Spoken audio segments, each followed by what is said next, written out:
Le damos la palabra entonces a Naumar Almeida. Yo voy a decir algunas cosas de las muchas que se podrían decir en relación a la trayectoria y los créditos del profesor Naumar. Y nuevamente comenzar diciendo que también él, creo estar en lo correcto con lo que digo, fue un gran amigo de Juan Samaja, un gran cultor de su pensamiento, de promoción de su pensamiento, de hacer crecer la propuesta de Juan, más allá de, al igual que Pedro Luis y que Oscar, más allá de los propios desarrollos, porque cada uno de ellos son referentes de nuestra salud colectiva y la medicina social latinoamericana, pero que en cada caso, también el de Naumar, han tenido una vocación y una dedicación especial, me parece, al pensamiento y la propuesta de Juan Samaja. Dicho eso, además, Naumar, y discúlpame si me quedan cosas importantes en el tintero, voy a hacer un punteo de algunas de las cosas que tengo de tu currículum, es profesor titular de epidemiología en el Instituto de Salud Colectiva de la Universidad Federal de Bahía, médico, magíster en salud comunitaria, doctor en epidemiología, es doctor honoris causa de la McGraw-Hill University de Canadá, profesor visitante en varias universidades de la región y del mundo, es decir, los créditos de Naumar son prácticamente interminables. Tengo varias hojas aquí, creo que la mayoría de ustedes también lo conocen. Él es probablemente el principal referente de la epidemiología crítica latinoamericana, y hace parte y ha aportado al AMES desde hace muchos años también. Bien, yo con eso, Naumar, si estás de acuerdo, te dejaría la palabra y cualquier cosa que consideres agregar, podrás hacerlo. A tu presentación me refiero. Gracias, Roxana. ¿Me escuchan bien? ¿Me ven bien? Ok. Bueno, yo propongo que Pedro Luis y Roxana se agreguen a un diálogo sobre las cosas que yo voy a presentar y a cualquier momento Pedro y Roxana y también alguien más que quiera contribuir o mismo discutir algunos de los puntos que yo voy a presentar. Yo voy a compartir la pantalla.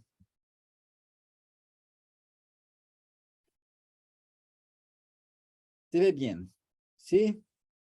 Ese es el título que yo pensé para mi ponencia. No va a ser más que 20 minutos, creo. Y la idea es hacer un paralelo entre el pensamiento de Juan y el de un epistemólogo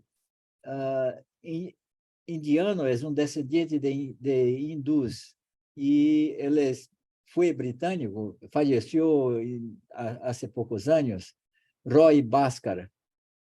Y la discusión que yo voy a proponer es alrededor de las ciencias, que ahora se llaman translacionales, que es una nueva tendencia y que creo es una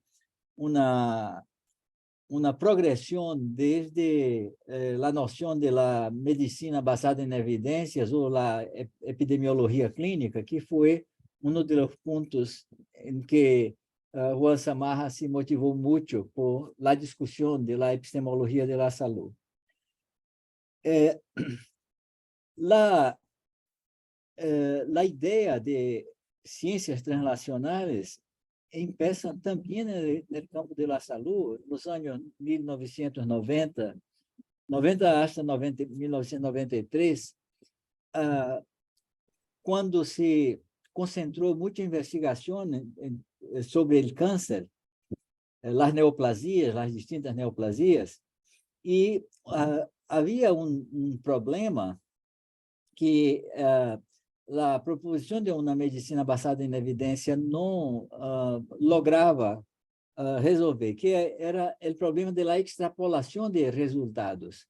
A todo momento se descubría que una sustancia, una molécula, tenía efecto cancerígeno, pero eso se hacía en el ambiente laboratorial.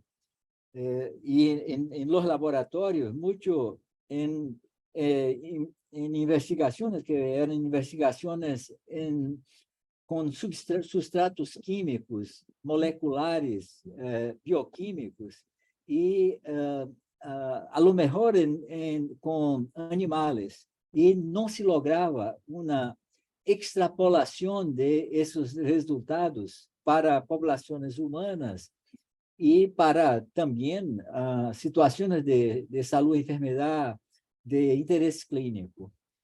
Entonces, el problema era el problema de la transposición. ¿Cómo hacer una transposición de hallazgos que justificaría eso? Y esa pesquisadora, Julie Dennekamp, fue una pionera en la proposición de que sería necesaria una traducción en inglés, translation, una traducción de hallazgos de un nivel hasta un otro. Creo que fue muy bueno que Pedro Luis ha apresentado un poco de las ideas de Juan Samarra y también de la problemática de la complejidad, porque mi hipótesis es que es un tema muy similar, y yo voy a demostrar que Roy Bhaskar ha propuesto muchos de sus desarrollos de reflexión a propósito de ese tema de la transposición de hallazgos, de la traducción de hallazgos de una disciplina a outra, de um nível a outro, de um plano de ocorrência a outro. E isso esse é um diagrama que apresenta, de maneira muito resumida, a problemática de lo que se chamou, naquele tempo, a medicina translacional. O problema foi como fazer uma multiplicação de miradas, pero también de camadas. ¿Se dice camadas? Se dice, Roxana, camadas es como si son distintas superficies, unas sobre las otras. Distintos niveles o planos, horizontes. Niveles o planos, sí. Y eso es la metáfora de las matriúscas y también la metáfora de la cebolla. Es un poco eso, de que los fenómenos ocurren simultáneamente en distintos planos de realidad. Y la investigación tiene límites para se hacer en todos los planos de realidad de una dada problemática.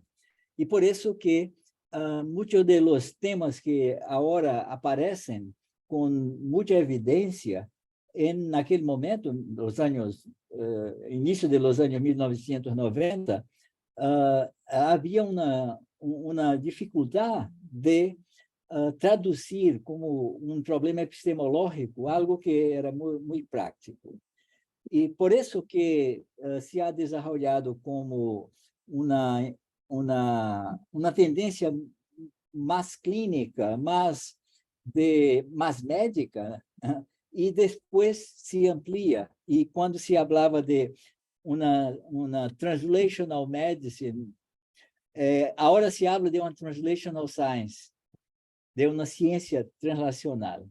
Y todo el tema, y creo que eso no ha sido discutido, a mi juicio, con más intensidad, el tema de que la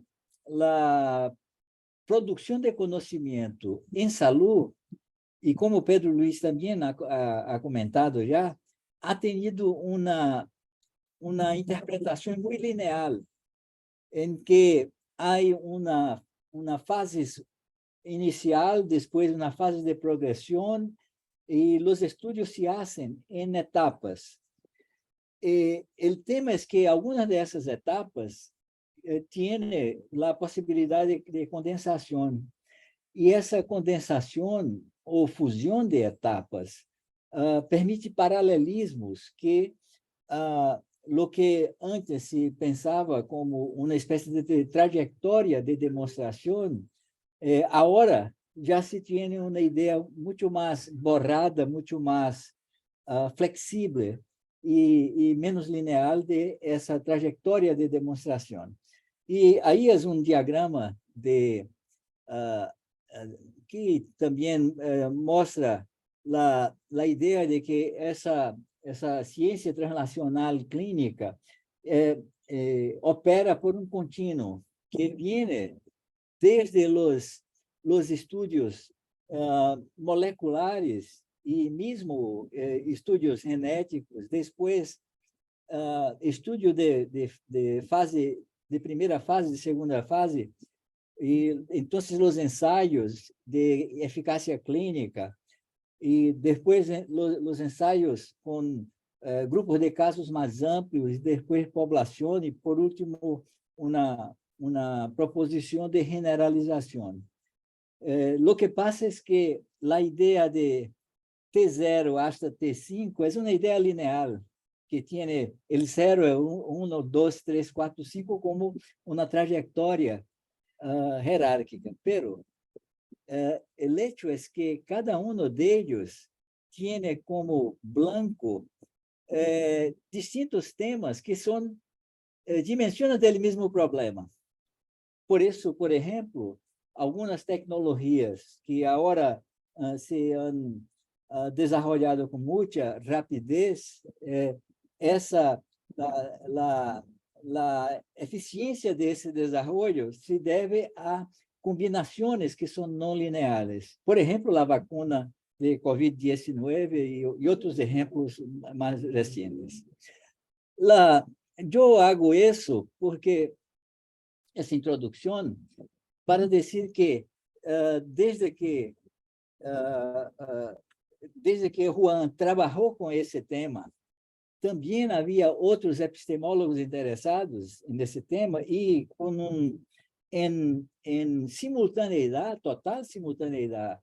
E eu sei que sem nenhuma comunicação entre eles, Juan ha hecho um trabalho muito convergente com o pensamento de epistemólogo que eu havia apresentado no título, Roy Bhaskar.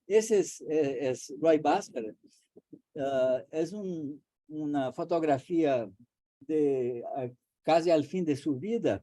Ele morreu no ano 2014 e trabalhou com uma construção de uma ontologia simultânea a uma epistemologia. E isso também ha sido muito o foco do trabalho de Juan. E seu problema principal era o problema epistemológico principal era a produção de uma demonstração de lo que ele chamou de eficácia transfactual, para justamente dar conta de esse problema de como fazer uma transposição ou uma tradução, se é possível.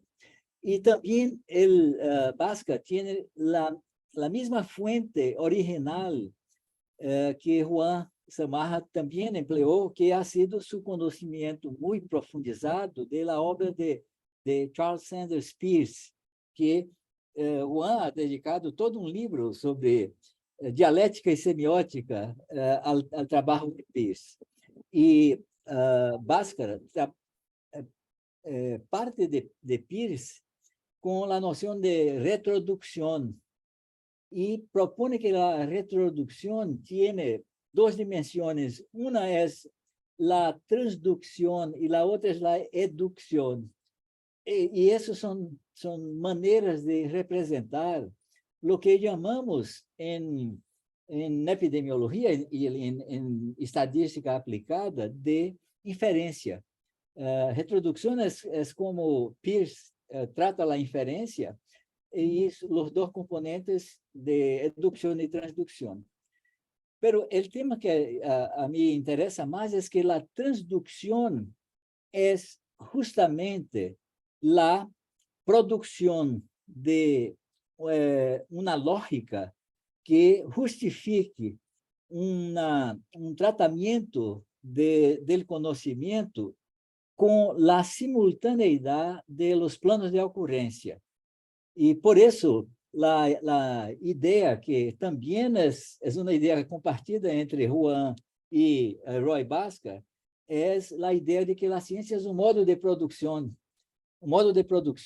de productos muy peculiares que llamamos de conocimiento científico, para ser más preciso. Entonces, toda essa dialética de generalização, atravessando espaços particulares a partir de observações que são singulares, que são observações que em la epistemologia convencional se chamava de factual, los factos, los hechos, y que hay necesidad de una justificación más efectiva de que esa transposición es una transposición legítima. La obra de Bhaskar es vasta, él tiene muchos libros. El primero ha sido publicado en 1975, una teoría realista de la ciencia.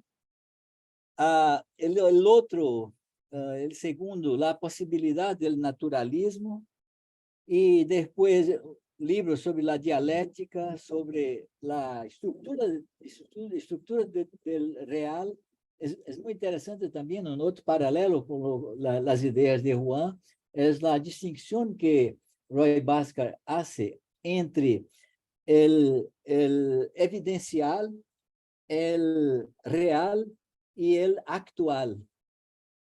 Y hay toda una ontología, que es una ontología que llega a la proposición de que lo que llamamos de hechos son construídos, son fabricados. Hay toda una fabricación de hechos y que la ciencia no vive sin eso. Pero su libro, que es el más central, es ese. El título es Realismo Científico y Emancipación Humana, en donde muchas de las discusiones que Oscar ha propuesto sobre el giro político de la epistemología de Juan Samarra, yo también veo un paralelo muy interesante. Eso todo es para decir que hay una producción, y creo que eso es, yo puedo también, a mí me gustaría mucho dialogar también con Oscar, por el hecho de que no es solamente una cuestión de emancipación de la dominación intelectual, es decir, de la centralidad de las epistemologías del norte. Es que hay epistemologías que están en curso en el hemisferio sur y que la dominación del pensamiento de los países que se dicen centrales, que ellos se consideran el centro, ¿no?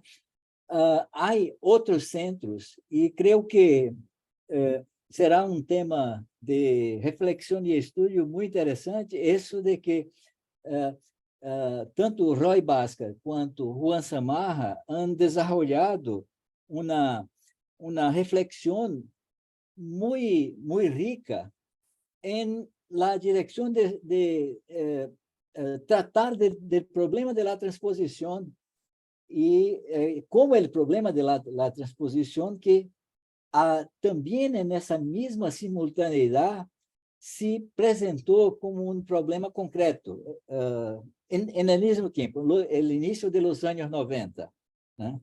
Y que su solución como una transposición como traducción, y de ahí traslación, y las interpretaciones de Roy Bhaskar como de Peirce en Roy Bhaskar como retroducción y una transducción, son, creo, procesos que son muy interesantes. El hecho de que el problema ha sido de muchas maneras tratado en paralelo, sin ninguna relación de de conexión, de comunicación entre lo que la reflexión de Juan Samarra y la de Roy Bhaskar.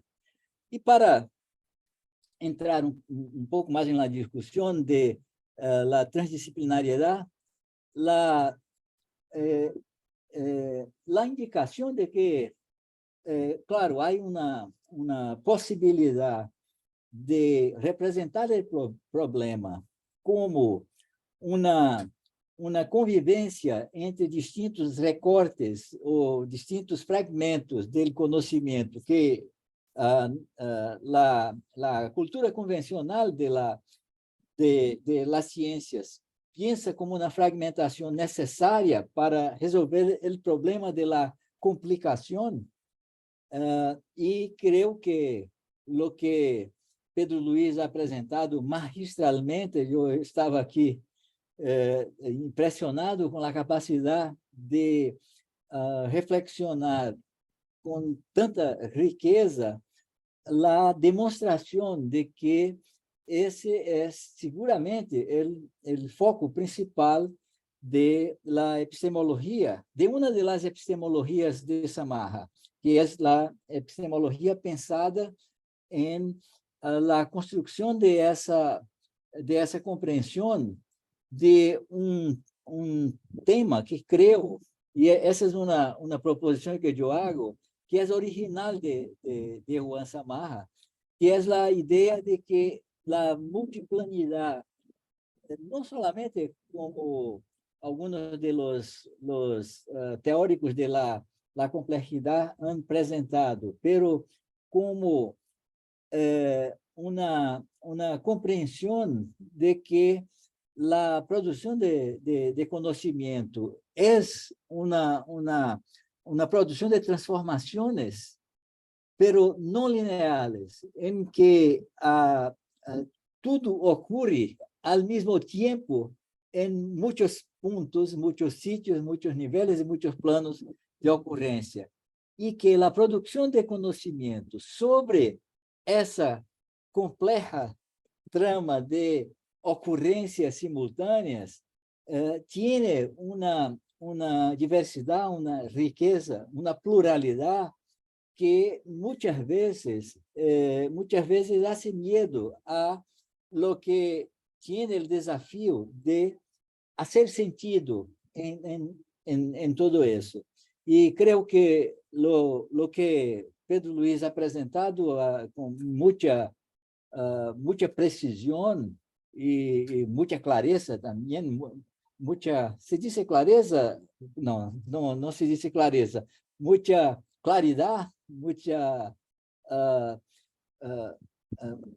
Muy bien, claridad, muy bien. Claridade, muita claridade que Pedro Luiz ha apresentado creio, o que desafiava Juan, e desafiava em muitos sentidos. E eu vou interromper o compartilhamento, o compartilho da pantalla para perguntar a Roxana, e não sei se Pedro me escuta, e quizá Oscar, que reaccionam a essas observações iniciais, e depois eu vou fazer uma série depois de la contribución de ustedes. Dado que nos interpelas. Primero, después sería muy interesante abrir a todos los participantes, pero está planificado como unas etapas, lo dejamos para el final. En cuanto al intercambio, yo creo que algo de Bhaskar conocía Juan. Tengo la impresión remota de que algo conocía, pero no te puedo dar precisión, porque yo misma no lo conozco a Bhaskar. Pero sin duda lo que nos acaba de contar para todos los que, no sé Juan, si vos tenés referencia, todos los que tenemos relación con el pensamiento de Juan, lo que acabas de decir suena muy interesante y muy motivante, de modo que es lo primero que puedo señalar. Después, en las cuestiones que esbozaste, la referencia a Peirce es muy importante, porque acá se hizo comentario de las distintas épocas de Juan, y en un periodo quizás posterior a aquellos años de los 70-80, fue un cultor sistemático de la obra peirciana, a la que entendió siempre como una suerte de hegelianismo y dialéctica, digamos, creada, emergente de esa cultura norteamericana en su mejor versión, ¿no es cierto? Aunque no es usual que a Peirce se lo vincule con Hegel, es más evidente su vinculación con Kant, y parece que hubieron razones académicas, políticas, por las cuales Peirce no estaba tan autorizado a citar a Hegel en su momento, por razones histórico-políticas, fundamentalmente. Juan vio en Peirce la refundación de una tradición dialéctica en clave semiótica, que entendió muy profundamente, al punto que adoptó con mucha profundidad y en diálogo con la tradición dialéctica. Al punto que, dos razones. Una, siempre creo yo, cuando se acercó a Hegel, lo entendió como una gran obra, como una gran, sobre todo la lógica hegeliana, como una semántica dialéctica.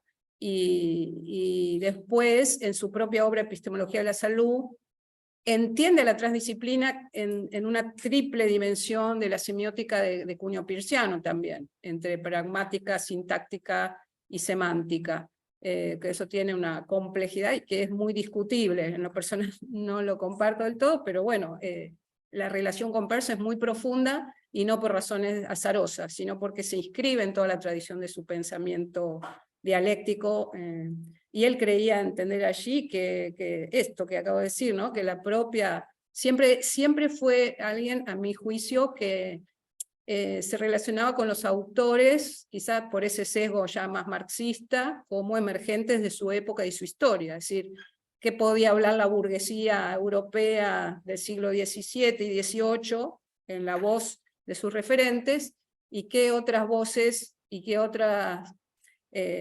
subjetividades emergieron de esa época del pragmatismo norteamericano, entre el que Peirce es uno de los fundadores.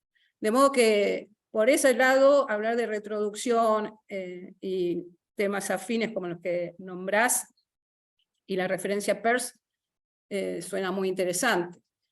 Cuando dos autores tienen como base líneas o referentes también compartidos, no es infrecuente que convergen en posiciones también que encuentran puntos de comunión. Pero hay algo más importante también que me hace pensar lo que decís ahora que estoy reflexionando en voz alta, vinculado a algo que señalaba Oscar sobre la decolonialidad, que está muy en boga y que tiene un gran debate y es un gran asunto para los del sur, los que estamos aquí en el sur. Porque me parece que hay distintas maneras de entenderla. Una manera sería un poco dogmática en mi juicio, o empobrecedora, donde todo lo que venga del norte nos enajena, nos coloniza, no es nuestro. Y una manera mucho más interesante a mi juicio, y creo que es la que Juan cultivaba, porque el espectro de autores con los que se relacionó fue enorme, pero tuvo una especial sensibilidad para atender a los que la historia oficial marginaba, entiéndase por tales autores como Tran Duc Thao o Vico, que él siempre fue pionero en traerlos cuando años después por ahí cobran más relevancia. No se trata tanto de rechazar algunas líneas de pensamiento u otras, mucho menos hoy en que el mundo, no por voluntad de nadie, sino por el sistema social en que vivimos, está muy interconectado, por muchas razones profundas, por el sistema económico-social de este capitalismo transnacional en que vivimos, genera sus mecanismos de resistencia y de pensamiento en todas las latitudes, y creo que debemos tener la vocación de dialogar de tú a tú con esos grandes referentes de la historia y del norte. Y creo que Juan era un ejemplo en ese sentido. Entonces, hay dos maneras, a mi juicio, de entender la decolonialidad intelectual y del pensamiento. Y me parece que la segunda es la más rica, porque nos ponemos en una posición en que estamos convocados y convocadas a generar nuestro propio pensamiento con lo que nos lega la historia universal. Y incluso más todavía, quizás América Latina, como otras regiones del planeta, que están todavía gestando su genuina historia, que han dado y dan muestras de luchas emancipadoras profundas, transitan algo mucho más vital de lo que vive hoy Europa. No me acuerdo con quién lo hablaba recientemente, de que no tiene un horizonte emancipatorio a la vista, pese a que recientemente vemos en Francia levantamientos de las clases trabajadoras y demás. Entonces me parece que esto me invita, me parece que me fui un poco del libreto, pero me invita a pensar lo que decís.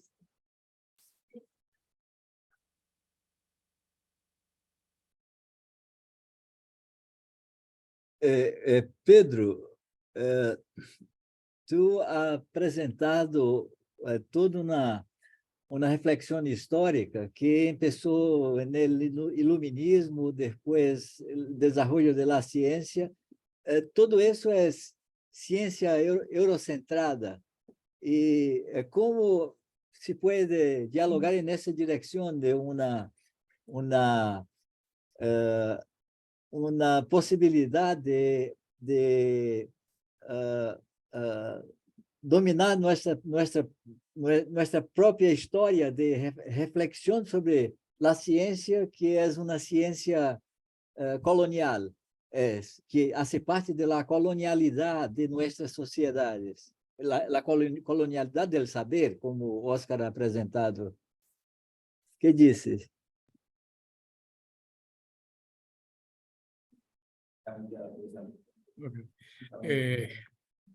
Mira, yo creo que, bueno, como siempre ocurre, cuando se abre una puerta, puede haber múltiples abordajes, ¿no? Yo creo que el tomar conciencia de que tenemos una necesidad de repensar o pensar las cosas desde la realidad nuestra, no debería ser entendido, como bien dijo Roxana, como una posición, digamos, aislacionista, como que vamos a empezar de cero. La humanidad ha producido muchas cosas a lo largo de su historia y como traté también de señalar, no todas ellas han sido funcionales al desarrollo de esa forma de economía y de política que nos oprimió y nos sigue oprimiendo. O sea, ha habido muchos desarrollos también. O sea, no es un tema solo territorial, es lo que quiero decir. Es más un tema del significado social de ese conocimiento, ¿no? Digamos, en qué medida se alinea o forma parte de los procesos de dominación, o al contrario, en qué medida se desarrolló paralelamente al margen de eso o en contra de eso, ¿no? Y eso no es un tema solo territorial, ¿no?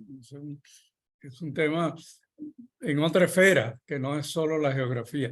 Claro, cuando hablamos ya en términos culturales, o sea, la necesidad de reivindicar la concepción del mundo, los valores, etcétera.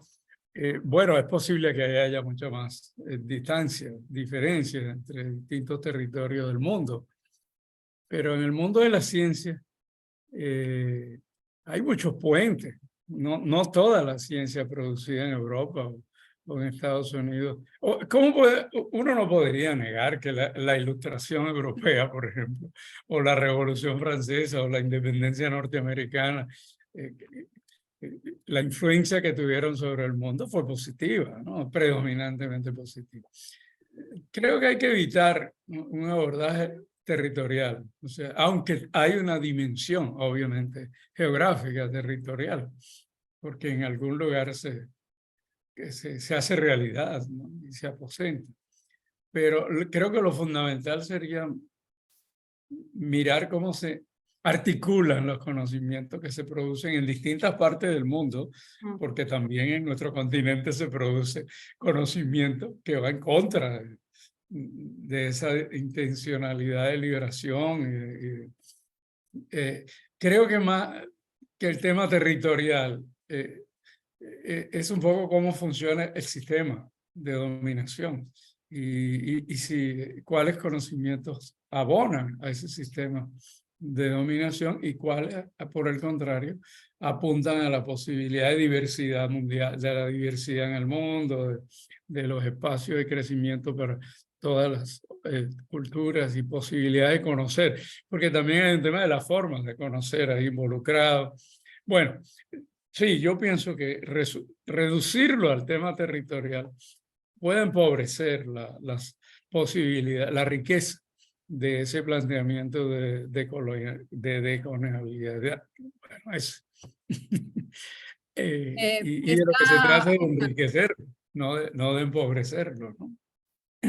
Sí, como decía Roxana, parte de ese movimiento latinoamericano de decolonialidad se ha convertido en una moda. Y hay gente que lo asume como una iglesia. Hay gente que por criticar, por ejemplo, al marxismo por europeo, ha hecho de un sector de la decolonialidad un sector antimarxista. Hay un sector de la decolonialidad que es antimarxista y niega al marxismo. Yo en ese sentido planteo una idea totalmente diferente. Es la idea del encuentro. La idea de lo que Juan nos enseñó como el Aufbewegen. Yo suprimo, supero, construyo lo nuevo, pero conservo. O sea, de eso se trata. De un encuentro, yo lo planteo siempre, de Gramsci con Mariátegui. De un encuentro, además, con Fanon, con el pensamiento emancipador africano. Es un pensamiento nuestro, latinoamericano, pero también africano. Toda la idea del socialismo africano que se desarrolló en los 70 con Jaime Cesar, por ejemplo, es fundamental. Entonces, recuperar, pero esas ideas estuvieron ausentes en nuestro pensamiento crítico latinoamericano durante mucho tiempo. Fuimos muy eurocéntricos. Se trata de romper con el eurocentrismo, pero conservando, superando, pero conservo toda una tradición. La escuela de Frankfurt tiene grandes aportes, la de Budapest, los propios pensamientos de la escuela de París. Hay grandes aportes europeos que no podemos negarlo, que lo que tenemos que producir es su encuentro con el pensamiento crítico nuestro americano y africano. El problema es que hay mucha gente que no lo entiende así y que lo asume no complementariamente, sino confrontando. A mí me gusta mucho, por ejemplo, el libro de Cohen, donde plantea el encuentro de la teoría de la dependencia con el sistema del mundo y con las ideas de Samir Amin desde África. O sea, se trata del encuentro de un conjunto de propuestas y de teorías que nos conducen a la construcción de un pensamiento desde el sur emancipador. Y para el mundo. Igual, para hacer un poco de justicia, por ejemplo, de Sousa Santos en la epistemología del sur dice que la categoría sur es una categoría política, ideológica, no territorial. Así es. Pero ahí también toma él algunos bemoles en la línea que vos decís y hay esos deslizamientos.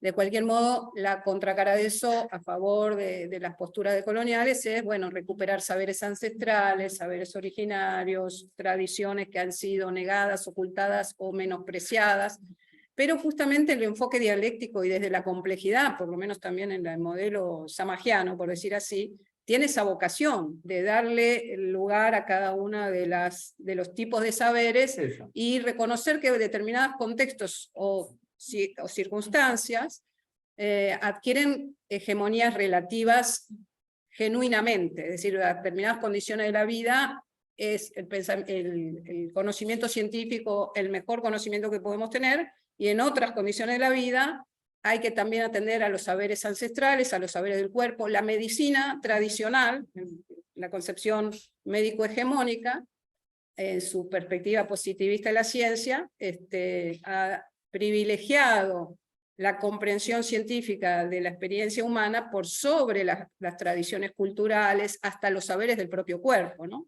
Yo doy el ejemplo, con el que tengo algún protagonismo, de la experiencia del parto.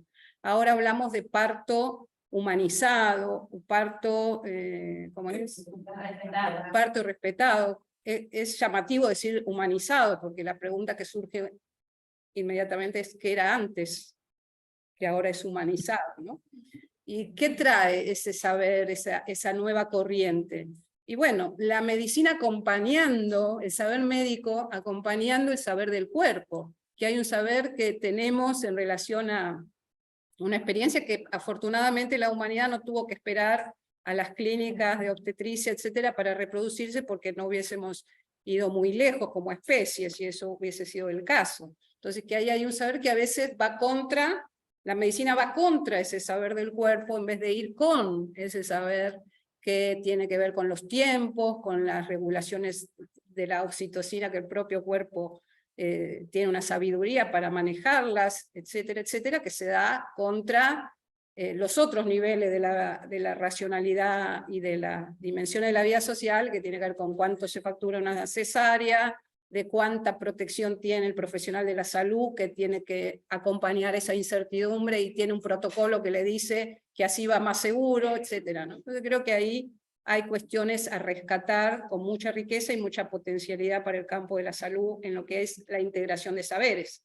Otra cosa es la negación de un saber a beneficio de otro, o la hegemonía de uno al servicio de otro, sobre todo en realidades sociales donde sabemos que muchas de esas hegemonías de saberes o de prácticas profesionales inclusive, no siempre están al servicio de las mejores resoluciones humanas, como decíamos, humanizadas, para decirlo con este giro de lo volver a lo humanizado, ¿no? En ese punto, esto me parece que es el lado bueno de las perspectivas decoloniales. Que además, insisto, que está muy presente en Juan. Que se me ocurre, cuando hablamos de colonizar, no creo que estamos hablando de cuando los españoles llegaron a la isla del Caribe. O sea, pienso que tiene que ver con cómo se produce y se reproduce la condición de subalternidad en el sistema mundo de nuestros pueblos, porque cómo se reproduce eso y quién se está aprovechando de eso. O sea, entonces, claro que hay un conocimiento que es funcional a esa forma de desarrollo del capitalismo, pero también hay producción en ámbitos fuera de América Latina. Oscar mencionó a África como un ejemplo, pero hay muchas otras, que no es funcional a esa concepción, digamos, del desarrollo, incluso de desarrollo del capitalismo, incluso en el seno del capitalismo, ¿no? Sí, yo pienso que ese llamado de Ana Omar que en el fondo sentí que era una especie de llamado a evitar los extremismos que empobrecen. Hay que decir algo importante. Pensamiento, ¿no? Sí. Algo muy importante que quisiera resaltar, que debiéramos haber empezado por ahí quizás para honrar genuinamente también este encuentro en el contexto que nos toca.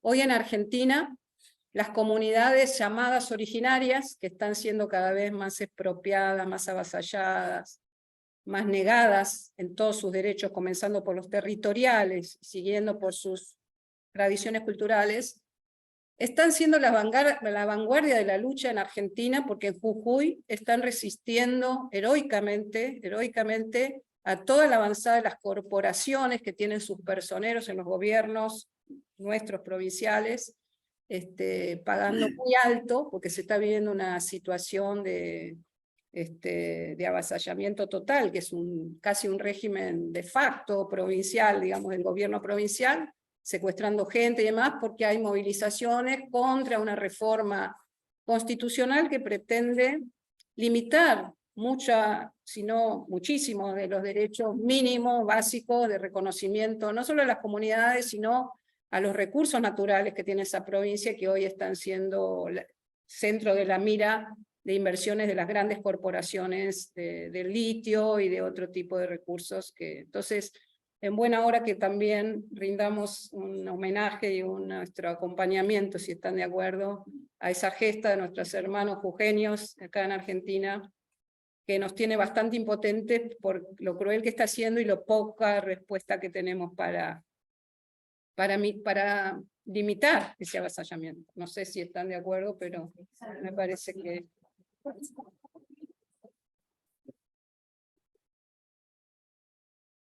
Bueno, creo que lo que ustedes han dicho es suficiente para ese cierre. Es decir, que mi pregunta en ese tema específico fue ya bien contestada por todos. La idea de que no, y que Oscar ha puesto de manera muy clara, es que no, hay que hacer una subsunción, no hay necesidad de cancelamiento de conocimiento, hay que integrar, que hacer encuentros, pero eso no es lo que ellos quieren, eso es lo que nosotros podemos de muchas maneras decir que es lo que podemos intentar. Y creo que la salud colectiva, la medicina social latinoamericana tiene ese ejercicio ya históricamente muy valorado y creo que es una parte del legado de Juan Samarra. Y que con mucha propiedad se puede reconocer que la idea de una ciencia sin política, de una ciencia sin sociedad, es como si fuera una ciencia sin alma. Y eso es quizá la contribución más importante que nosotros podemos hacer en esa discusión. Creo que resta subrayar también, y creo que para la discusión eso puede ser un tema, ¿cuál es la dialéctica en que una versión convencional y conservadora de la ciencia epidemiológica ha motivado Juan a tratar los temas de una perspectiva epistemológica crítica, los temas de la epidemiología? Y ahora mi proposición es que, claro que hay una progresión, hay un cambio, una transformación en la manera como la tradición, la convención, la conservación en los temas de esa nueva medicina, de una salud digital, de una medicina de precisión, de una ciencia translacional de la salud. Y mi proposición al presentar a ustedes un poco eso es que esa tendencia más nueva en la investigación en salud, cosa que no existía cuando Pedro Luis nos llamó a nosotros todos en la OPAS, no se hablaba de ciencia translacional y ahora es como si fuera un mantra nuevo y que organiza la ideología que domina los centros de producción de conocimiento. Y a nosotros es necesario romper los límites que se nos imponen y también nos apropiarmos. Es un tema de apropiación también de ese monopolio de producción de verdades. Y creo que todo eso también ha sido parte del legado de Juan Samarra a la discusión de las dimensiones políticas, sociales, históricas y filosóficas de la salud. Entonces, ese creo, es un intento solo de hacer un sentido más orgánico en las contribuciones de ya nuestra discusión en ese punto.